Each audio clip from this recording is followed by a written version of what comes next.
नमस्कार. महाराष्ट्रातल्या तमाम माता भगिनींचे आपल्या TV6 मराठी या यूट्यूब चॅनलवर स्वागत आहे.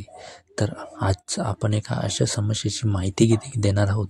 ती समस्या प्रत्येकाला येते. ती म्हणजे आपण जेव्हा लाडकी बहीण योजनेची ई-के-वाय-सी करायला जातो ना, आणि आपण जेव्हा आधार क्रमांक टाकतो आणि OTP टाकतो, तेव्हा आपल्याला तिथे हा क्रमांक मुख्यमंत्री माझी लाडकी बहीण योजनेच्या यादीत नाही असं दाखवलं जातं. तसं आपल्याला नोटिफिकेशन येतं.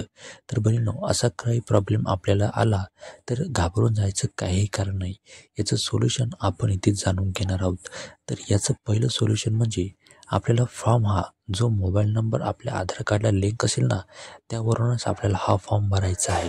दुसरी गोष्ट म्हणजे घाबरून जायचं नाही.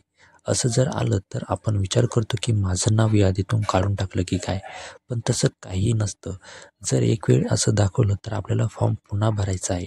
शक्य असेल तर हा जो फॉर्म आहे ना, हा फॉर्म आपल्याला सकाळी 4 ते 6 वाजेच्या दरम्यान इथे भरायचा आहे. जेणेकरून तेव्हा काय होतं की या वेबसाईटमध्ये ना ट्रॅफिक खूप कमी असतं आणि जी आपली ई-के-वाय-सी असते ना, ही लवकरात लवकर नोंद होऊन जाते. असा कोणताही प्रॉब्लेम त्या टायमाला इथे येत नाही. पण जर असा प्रॉब्लेम आलाच तर असं कुठंही घाबरून जायचं नाही. तुम्हाला काय वाटतं, जर आपल्याला असा मेसेज आला तर आपण इथे फॉर्ममधून इथे बाद झालो की काय, आपलं नाव यादीतून कट केलं की काय? पण तसं काही नसतं.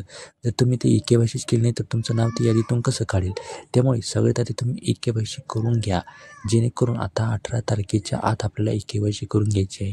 त्यामुळे शक्य होईल तोपर्यंत आपल्याला सकाळी 4 ते 6च्या दरम्यानच इथे ई-के-वाय-सी करायची आहे. रात्रीसुद्धा करायची नाही, कारण की रात्रीसुद्धा या वेबसाईटवर खूप जास्त ट्रॅफिक असतं. तर मी तुम्हाला या 2 समस्या इथे सांगितलेल्या आहेत. घाबरून जायचं नाही.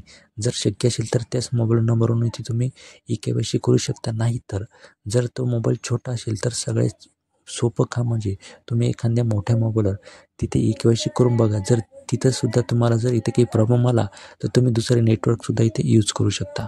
आणि जर तुमच्या काही समस्या असतील तर त्यासुद्धा तुम्ही आम्हाला कमेंटमध्ये विचारू शकता ई-के-वाय-सीबद्दल. तर आपण पुढच्या व्हिडिओमध्ये आणखीन काही समस्याबद्दल इथे माहिती बघूया. तोपर्यंत आपल्या चॅनलला सबस्क्राईब करून घ्या. धन्यवाद.